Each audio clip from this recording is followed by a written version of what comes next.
হঠাৎ ফ্রিজ নষ্ট হয়ে গেল, খাবারগুলো সব নষ্ট হয়ে যাচ্ছে। এত শখের শুকনা বড়ি সেইগুলো নষ্ট হয়ে যাচ্ছে, তাই তাড়াতাড়ি খেয়ে ফেলতেছে। আর আমার ভাতিজি তো আনন্দতে আছে, বাগানে চলে আসলাম, ওর ভাঙা চশমা নিয়ে আমি একটু আনন্দ করলাম। চাকরি ধোয়ার জন্য আব্বু মাছা বানাইতেছে আর মা সুন্দর করে সবকিছু রান্না করতেছে, আর আমি রয়্যালের লগে দুষ্টামি করতেছি। বাইরে জামা কাপড় ধুয়ে দিয়েছিলাম, সেগুলো এখন নিয়ে যাচ্ছি। আসসালামু আলাইকুম, সবাই কেমন আছেন? সকাল সকাল দাদি চলে যাচ্ছে আর হঠাৎ করে আমাদের ফ্রিজ নষ্ট হয়ে গেল।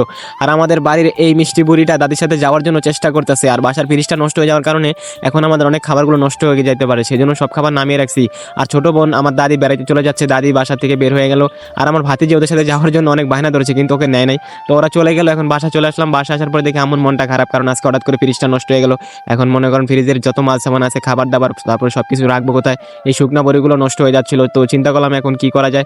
একটা শুকনা বড়ি নিলাম, এখন এগুলো ধুয়ে সুন্দরভাবে খাইতেছি। শুকনা বড়ি খাইতে আমার খুব ভালো লাগে, সুন্দর করে সেগুলো ধুয়ে আমি সুন্দর করে খাইলাম। আর এইগুলো অনেকদিন ধরে শুকাইছিলাম, আর এখন খাইতেছি। আর ফ্রিজ না থাকার কারণে নষ্ট হয়ে যাবে, তাই তাড়াতাড়ি করে খেয়ে নিচ্ছে, এইগুলো তো নষ্ট করা যাবে। আমার মন খারাপ, ফ্রিজের একটা মিস্ত্রিকে খবর দিলাম, ফ্রিজের মিস্ত্রি এখনো আসতেছে না। সেই মিস্ত্রি আসবে আর ও কি করবে সবকিছু জানতে পারবেন। ও আসার পরে ভুলভালভাবে ঠিক করে থুয়ে গেল, কিন্তু ফ্রিজটা কোনোভাবে ঠিক করতে পারলো না। আর আমি বারবার ঘুরে ঘুরে দেখতেছি আর মায়ের দিকে তাকাইতেছি, মায়ের মনটা খারাপ হয়ে গেছে। ভাই, বাসার একটা জিনিস নষ্ট হলে মায় অনেক চিন্তা করে, আর আমার অনেক চিন্তা হইতেছে যে কিভাবে কি করবো, হঠাৎ করে জিনিসটা নষ্ট হয়ে গেল।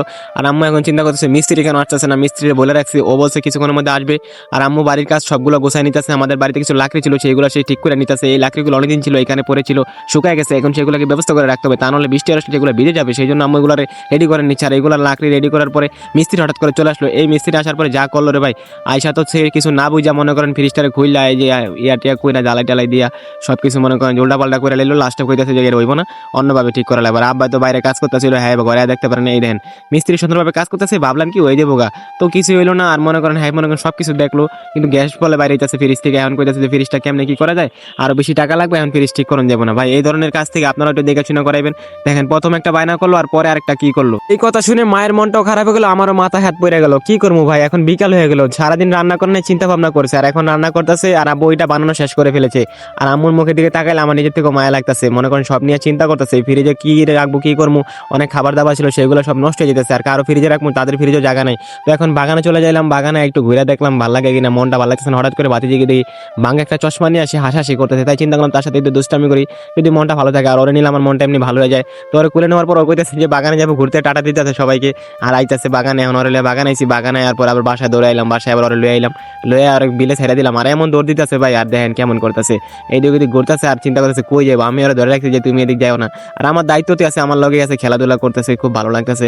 আর সারাদিন মনে করেন ক্লান্তি দূর করার জন্য ওর সাথে থাকলে আমার মনটা ভালো হয়ে যায়। আর এখানে আসার পর আমার মনটা এমনিতেই শান্তি লাগে। তো অনেক খেলা করতেছে, ওর ফুল পছন্দ, আর যে কোনো ফুল দেখলে ফুল নেওয়ার চেষ্টা করে। আর ভাই একটা কথা কি, ফ্রিজ যখন ঠিক করাইবেন একটু দেখে শুনে করাইবেন। একটু বড় ভাঙা চশমা একটু দুষ্টামি করলাম, মনটা ভালো করার চেষ্টা করলাম। হঠাৎ করে কাকা বললো, কাকা কইতেছে বিলে যেতেছি, যাওয়ার কথা। আমি বললাম কাকা যেমন একটু কাজ করি। আর হ্যাঁ তো মনে করেন এত খুশি আজকে, আর আমার মন খারাপ। ঠিক আছে, ওর খুশি দেখলে আমার থেকে ভালো লাগে। তারপরে কাকা বিলে চলে যাচ্ছে, আর আমি এখানে বসে বসে ভাবতেছি বাসা যাওয়া লাগবে। এখন অনেকক্ষণ হয়ে গেছে, ওর নিয়ে খেলাধুলা করতেছি, আর ও তো যাইবো না, ওই খেলাধুলা করতেছে, ও খালি দৌড় দেয়, এদিক থেকে ওইদিক যায়, এদিক থেকে এদিক আসে। এখন কইতেছি বাসা যাইবা না, না বাসা যাইবো না, হ্যাঁ আবার ওন থেকে কেন জায়গা ওই জায়গায় জায়গা ই করে, মানে ওর থেকে খুব ভালো লাগতেছে, এত বড় একটা জায়গা একা একা ঘুরতেছে। আর পোলাবান ওরা খেলাধুলা করতে খুব পছন্দ করে, আর ও খেলা করতেছে, আর ও সবার সাথেই মিলেমিশে থাকে, ও সবার সাথে কুলেই উঠে। তো আমার এটা খুব ভালো লাগে যে সবার সাথে মিলেমিশে ও যখন থাকে। তো অলরেডি সন্ধ্যা হয়ে যাচ্ছে, তো চিন্তা করলাম আর বেশিক্ষণ থাকা যাবে না ওরে নিয়ে। এখন ওরা কইতেছি বাসা যাইবো না, এখনো বলতেছে যাইবো না, চিন্তায় পড়ে গেছে কি করবো। ঠিক আছে, অনেকক্ষণ এখানে ছিলাম, এখন আবার ওইখানে দৌড়ে চলে যেতেছে বারবার। তো অনেক কিছু চিন্তা ভাবনা করে এখন কইলাম যে বাসা যাইতে হবে, একটা ফুল ছিঁড়ার পরে বলে যাইবো। এত ফুল ছিল, আর ওরা ধরে রাখছি যেমন যাইবো না, দুষ্টামি করি বুঝছেন, ওরা নিলে আমার খুব ভালো লাগে। হঠাৎ করে একটা চাচি আসলো, এখন সেটা দেখে ওইখান থেকে ধরে এখানে চলে আসছে। মানে হাত থেকে একটু নিচে পড়ে গেছিল গা, আবার উঠে গেছে। বাচ্চা বললাম তো একটু এমনই করে, আবার ঠিক আছে, ওরা এখনই খেলাধুলা করবে, ওরা এখন হাঁটাচলা করবে সুন্দরভাবে, ওদের সাথে দুষ্টামি করবে, ওদের সাথে কখনই খারাপ ব্যবহার করবেন না, সবসময় ছোট পোলাপানদেরকে ভালোবাসবেন। তো আমি অনেক ভালোবাসি ওদেরকে। এই যে দেখেন ও আনকির সাথে শাক টোকানো শেষ করলো, মানে এমনি খেলাধুলা করছে। এখন ওরা বাসায় চলে দিচ্ছি, আর সবার টাটা দিতে। এই যে আরেকজন, হ্যাঁ রে দেখলাম, আমার মায়া লাগে, বাসায় আর পর রয়েলে দিয়ে একা একা দাঁড়ায় আছে, আমার খুঁজতেছে, এতক্ষণ আমার অনেক মিস করছে, সেটা আমার ইশারা দিয়ে বুঝাইতেছে। তো আমি এই জায়গায় দাঁড়ায় হয়েছি আর রয়েলের দিকে তাকাইতেছি, আর আমার জুতার আর ধুয়ে গেছিলাম, এখন জুতারা শুকিয়ে গেছে গা। আর আমি যত জামা কাপড় ছিল সবগুলো আজকে ধুয়ে দিয়ে দিচ্ছি, এখন সবগুলো শুকিয়ে গেছে গা, বিকাল হয়ে গেছে। এখন তাড়াতাড়ি এগুলো নিতে হবে, ঈদের দিন জুতারা পয়সা করে রাখছিলাম কিন্তু পড়তে পারি নাই। এখন রয়েলের একটু সময় দিলাম, জামা কাপড়গুলো সব গোছায় করে নিয়ে যেতেছে। আর মনটা খুব খারাপ রে ভাই, বাসার ফ্রিজটা নষ্ট, মায়ানো চিন্তা করতেছে। আর মনে করেন এখন রান্না শেষ নাই, ঠিক আছে, সন্ধ্যা হয়ে গেছে, এখন তুই আজকে রান্না অনেক দেরি হয়ে গেছে গা। সারাদিন মনে করেন মায়ের চিন্তা ভাবনা করছিল, বাসা যত কাজ ছিল সেগুলো সব কাজ গুছাতে গুছাতে দেরি হয়ে গেছে, তাই রান্না করতে দেরি হয়ে গেলো। তো সন্ধ্যা প্রায় হয়ে যাচ্ছে, আম্মুকে কাজে হেল্প করতেছি।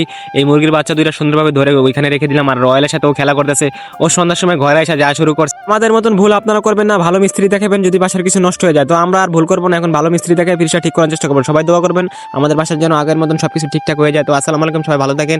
আর আমার চ্যানেলটা অবশ্যই সাবস্ক্রাইব করবেন, কারণ আপনাদের জন্য প্রতিনিয়ত নতুন নতুন ভিডিও আইডিয়া খুঁজতে হয় এবং সামনে আরো ভালো ভিডিও আসতে, সবাই ভালো থাকেন।